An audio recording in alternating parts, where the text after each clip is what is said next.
사건의 이면을 읽고 뉴스의 맥을 짚는 방송 시사인 팟캐스트 시사인싸를 시작하겠습니다. 안녕하십니까. 저는 시사인 팟캐스트 시사인싸 진행을 맡은 최강기입니다. 자, 오늘 함께 생각해 볼 시사인에 실린 기사들을 함께 이야기하는 시간이죠. 우리 오늘 세 분 모시고 진행해 보도록 하겠습니다. 캔디 기자였다가 삐삐 기자였다가 기다리 기자였다가 길기도 하네. 좀 잘라내야겠네요. 별명 부자 이제는 누가 뭐래도 든든한 고정 출연 김현희 기자 함께 해주셨습니다. 네, 안녕하세요. 김현희 기자입니다. 아, 그래. 정말 부자는 너무 설명할 게 많네요. 네. 그런데 또 여기는 또 앉으나 서나 순위 생각, 자나깨나 조회수 걱정, 시사인 팟캐스트를 도맡아는 시사인 팟캐스트의 마타리 윤원선 온라인 에디터 나오셨습니다. 네, 안녕하세요. 이건 이 팀 전체의 슬로건 아닌가요? 네, 맞습니다. 앉으나 디지털 콘텐츠 팀의 슬로건입니다. 자나깨나 조회수 걱정. 아니, 그 전에 이거 노래 가사 아닌가요? 앉으나 서나 순위 생각. 아, 정말 그 팀의 슬로건이에요. 평소에는 귀여운 뽀로로지만 취재할 때는 번뜩이는 눈으로 현장을 누비는 번뜩여야 돼요. 네.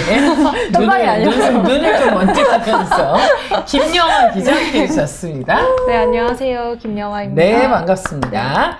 자, 오늘 이제 함께 이야기할 주제, 이번 회에 실린 이제 기사들을 갖고 함께 이야기 나누는 거죠. 먼저 김영하 기자가 출발하겠습니다. 여러분들도 굉장히 많은 관심 속에 지켜보고 계시죠? 장기 미제 사건으로 남겨졌던 화성 연쇄 살인 사건의 유력한 용의자가 33년 만에 이 특정이 되었습니다.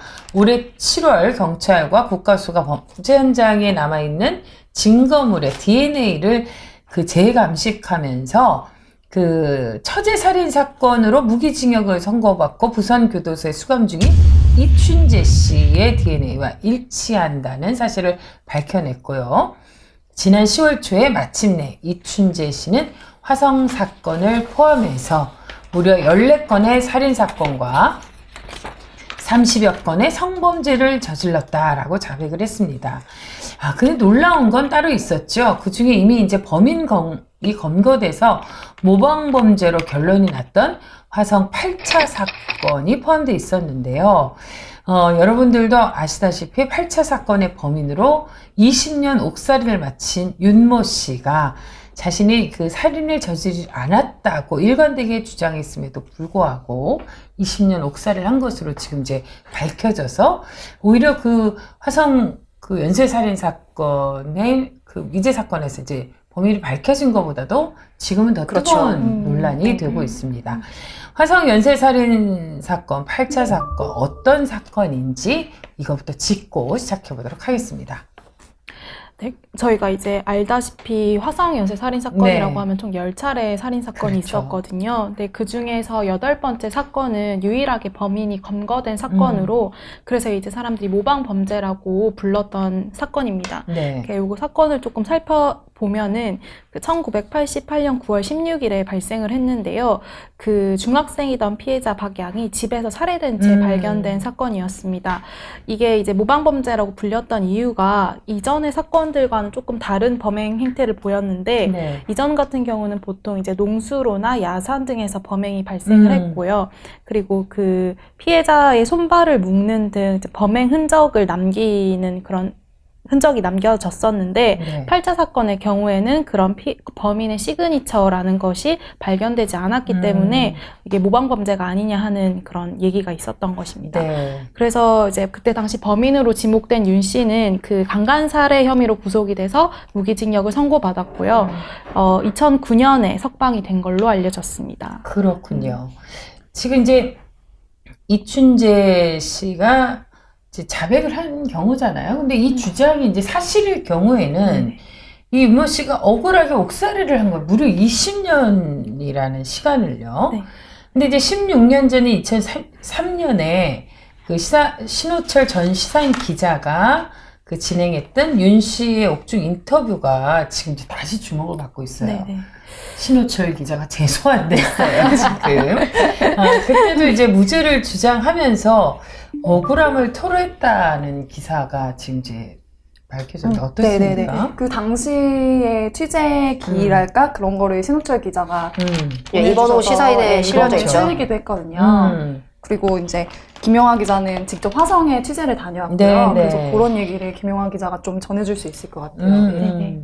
그쵸. 2003년에 어떤 일이 있었냐면 당시에 영화 살인의 추억이 네네. 개봉을 하고 나서 그 화성 연쇄 살인 사건에 대해서 좀 사회적인 관심이 고조됐다고 합니다. 그래서 그때 당시 신호철 기자가 이제 유일하게 사건이 해결됐던 8차 사건의 범인을 한번 만나보면은 이전에 발생을 했던 범행에 대해서도 뭔가 이야기를 들을 수 있지 않을까 하는 어떤 가설을 가지고 네. 옥중 인터뷰를 시작을 했다고 합니다. 그러니까 이 사람이 무고하다 이게 아니라 다른 범죄도 사실 이 사람이 저지르지 않았을까? 그러니까 네, 지금이랑 완전히 정반대의 그렇죠. 생각을 하고 만났던 거죠. 왜냐면 공소시효가 이미 끝난 시점이었기 네. 때문에 얘기를 들으러 이제 옥중 인터뷰를 시작을 했는데 윤 씨가 했던 말이 역시 8차 사건의 범행도 자기가 저지르지 않았다라면서 자신처럼 돈도 없고 백도 없는 놈이 어디에다 하소연하냐.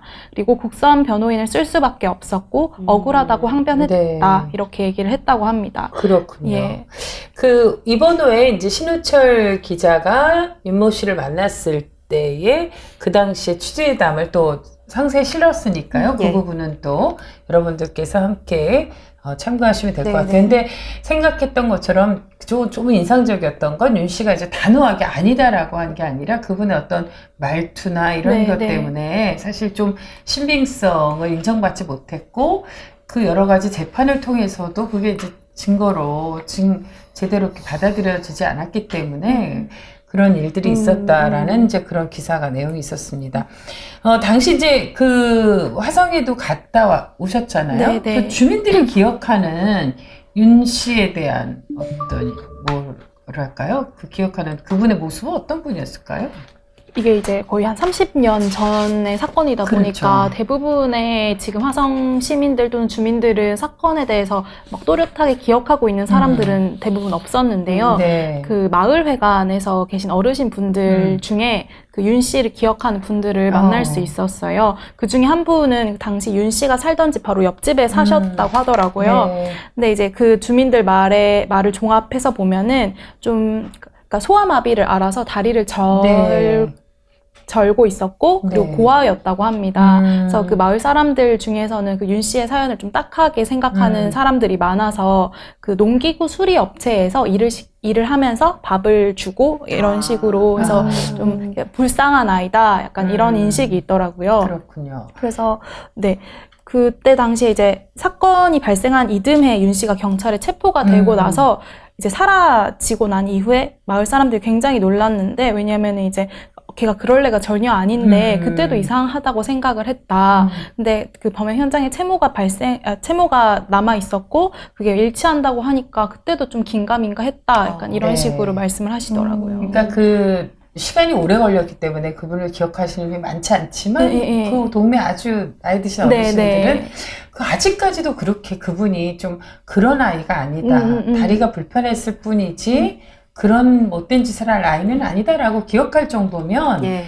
그 사람들의 기억은 좀 일관된 게 있을 텐데 진짜 듣기만 해도 좀 안타까운데요. 이 당시 이제 법원은 왜 윤 씨에게 이제 무기징역을 선고했을까?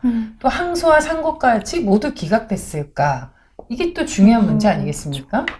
여기서 이제 좀 중요하게 받아들여졌던 게 현장에 채모가 8개 네네. 남아서 이게 중요한 증거로 채택이 됐습니다. 그 채모의 혈액형 감식을 해본 결과 B형으로 이제 당시에 분석이 됐었고요.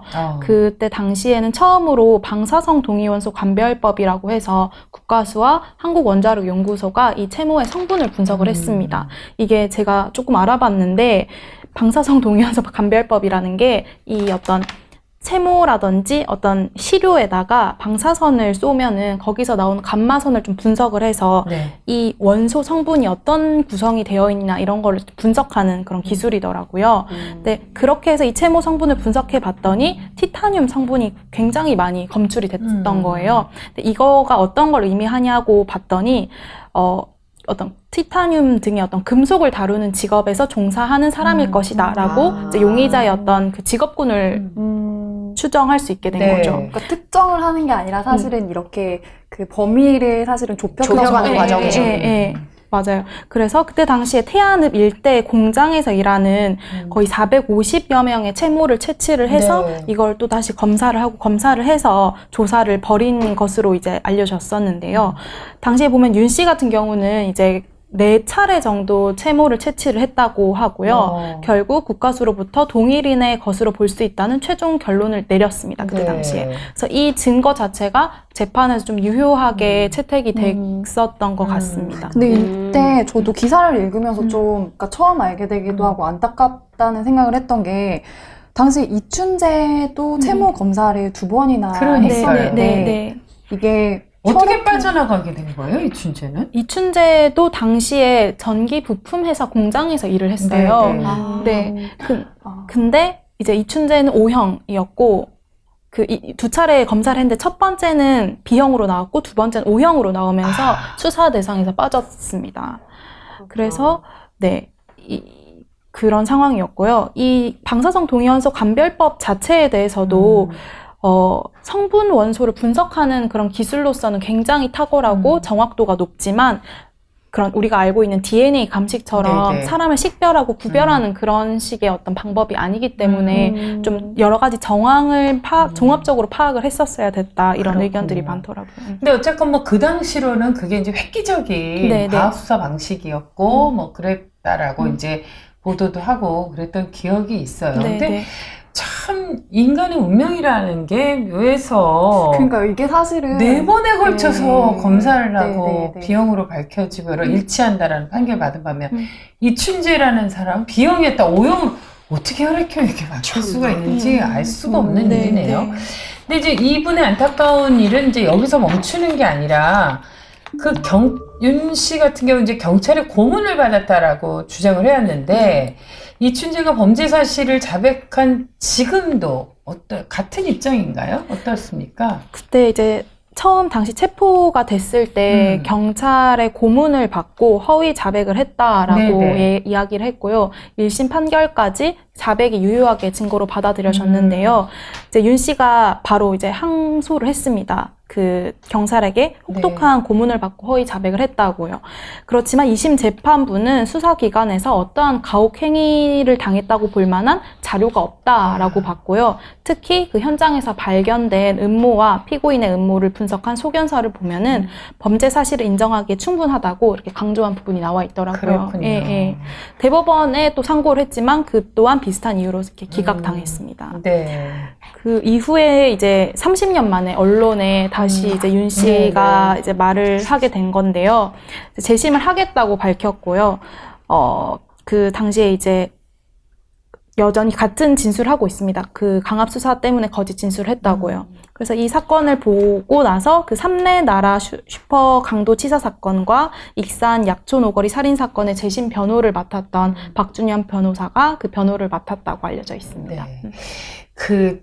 제 기억 속에도 아주 오래전 기억이죠. 벌써 꽤 30년 전이니까요. 그 화성연쇄 살인 사건 하면서 두려움과 공포에 떨었던 기억이 새록 떠오르고 또 영화로까지 만들어졌으니까요. 네, 듣고 있는데 그렇죠? 살인의 추억이 막 이렇게 맞아요. 장면이 생각나요. 네, 이게 정말로 영화 같아서 영화로 만들었던 범죄 사건인데 또 영화 같은 일이 그렇죠. 발생하나 싶고. 어쨌건 뭐 지금 이제 춘재라는 이제 그 씨가 뭐 자백도 했고 이거는 또 별도로 또 진행될 문제지만 30년간 그로 인해서 이 화성 연쇄 사건으로 해서 많은 피해자가 있었어요. 이 이춘재라는 인물로 인해서 범인으로 몰렸다가 그 자살하신 분도 있고 막 여러 가지 아픔을 겪은 분들이 있었는데요. 그 또 한 얼굴로 그 30년간 무죄를 주장한 윤 씨가 또다시 이제 긴 싸움을 시작하게 될 텐데요.